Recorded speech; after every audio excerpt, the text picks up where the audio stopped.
It feels like a lot of the discussions here have been about sort of the existential question surrounding the IMF and the World Bank. There has been a lot of talk about World Bank reform. On the back of this, how likely are we to see actual change in the World Bank's mandates going forward? Well, there has been a lot of action going on, particularly during the crisis of COVID, where we have been actually increasing massively our program. Just to give you an idea, over the last 3 years, we lent $210 billion compared to $130 billion the 3 years prior to this. So we have been able to deliver a lot. So it doesn't come as a surprise. Can you do more? Because the world needs more. Secondly, the Sustainable Development Goals are hopelessly off track. We have huge challenges of climate change. We see fragility spreading in the world. So there is a lot of additional action. So that is actually what is driving a lot on the reform. Can you do more? Can we do it better? And the answer is, I think, yes, we can. And we had good discussions with our so-called development committee that convenes all the governors. And there was a lot of support for that. As a first down payment, we will boost our financial capacity by about $50 billion over the next 10 years. So this is a good first step on this, but there are other things also in the store. I thought it was interesting that in one of the chapters of the World Economic Outlook this year, Chapter 4, the IMF had published a whole section on geoeconomic fragmentation and how that is going to impact FDI flows. I want to bring that up in the context of World Bank because people say that the tension between US and China is derailing the opportunity for real fruitful discussions, especially with China insisting on World Bank and IMF participating in losses.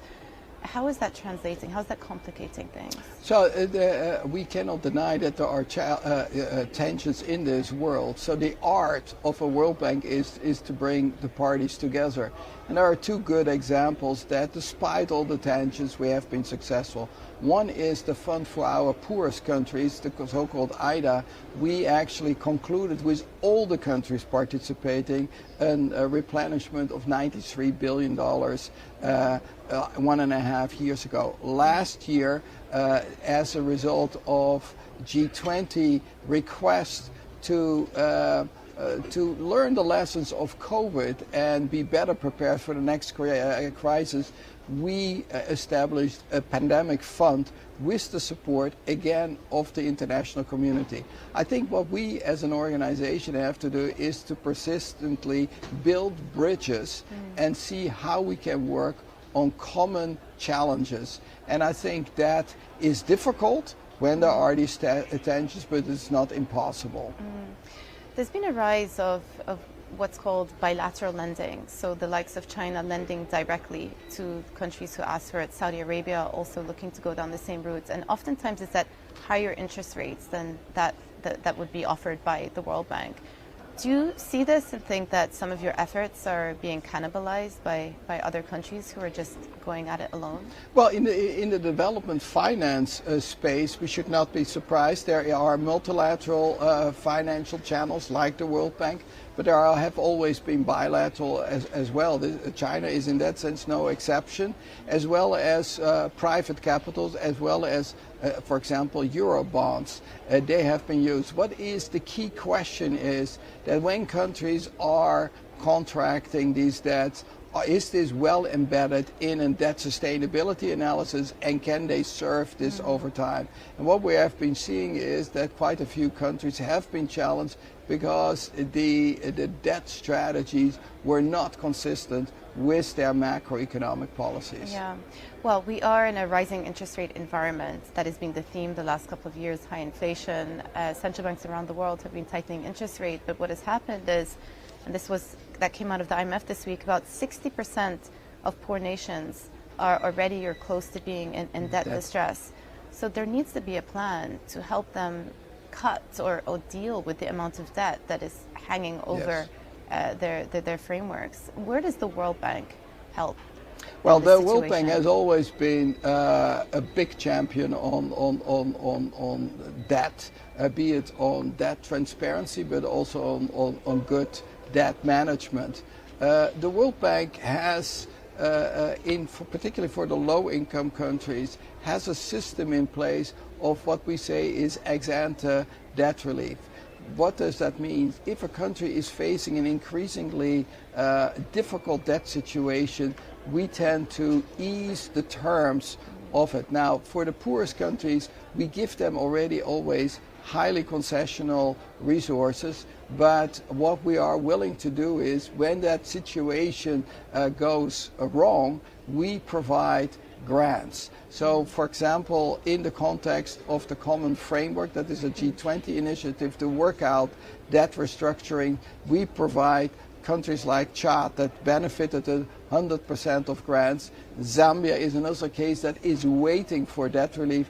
We have been providing highly concessional finance to date and also additional resources so they can cope with a difficult situation. But from July 1st onwards, we'll also provide them with 100% grants. Are you worried about the economic outlook, given what I just said about the number of countries potentially getting into debt distress levels? I think we should be worried that world economic growth is relatively weak, and this has its implications. You mentioned also the increased interest rate. That means that a lot of capital has flown out of the developing countries. This is badly needed for investment. So many of the developing countries are under stress, and particularly the poorest countries are bearing the brunt of it because they have in the first place a hard time to attract capital, and they have also to deal with other crises from conflict to climate. So this is a tough time, and this is the reason why we are calling for renewed solidarity with developing countries, and that cannot be only in words, it has also to be in deeds, and what I mean with this, with increased resources. Yeah, I think that's very clear. What do you think the World Bank's involvement, or how is the World Bank going to be involved with helping the world deal with climate change? This obviously is a big focus that has come up in the context of the reforms. Absolutely. This week. Well, the World Bank is the largest financier for climate change in the world. In fact, we have doubled our climate change financing since 2019, and more needs to be done. Just to give you a sense, last year we hit only from the World Bank $29 billion. So we will do more. I think we need to build stronger coalitions to do, because the needs are not in the billions, unfortunately, they are in the trillions. Yeah. So what does that mean is, I think from the public sector or the international public sector like the World Bank, we need to do the max, as well as we need to get the private sector deeply involved and increasingly involved, because the challenges are enormous. So we are working on all those different areas. What is also important is we do the analytics. We need to provide governments with the policy options, how you can go to net zero by 2050, and therefore we have been working with them on analytical pieces to really lay out what are the costs, what are the policy options, and what are the priority measures these countries may need to take into account in order to also make a contribution. The private sector may say that for them to get involved, there has to be also some element of risk sharing. Is this just a topic that is sort of a no-bounds topic for the World Bank and the IMF to go down? No, because I think we need to listen also to the private sector, what their concerns are. In fact, in the poorest countries, we have created a private sector window of about $2.5 billion that helps de-risk investments in the poorest countries.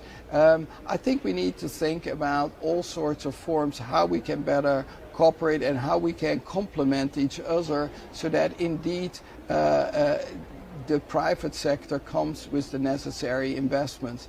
I think that is something that we have all together today. We are also stressing a lot that we need to look at the regulatory frameworks also in the countries themselves. So we are also trying to support policy reforms in the countries that are conducive, that the private sector can take its role and also invest. But they will also need to have the incentives and the predictability for these investments to take place. And finally, let me just ask you, Do you think that dealing with climate change, the effects of climate change, but also tackling global poverty are two mandates that the World Bank can do hand in hand? I think we need to, the first mandate was always on the poverty, and it stays, and it was also reaffirmed by the Development Committee. Yet we need to recognize that if you're looking at COVID, that created for the first time a reversal of the trend of extreme poverty, namely an increase of 100 million people falling back into extreme poverty, that there is a link with these global challenges and we cannot ignore it. So what we need to do is to bring and integrate better these global challenges in our core work, and I think we are doing that, but we need to be much more systematic on this, and we need to do that in a coalition with countries.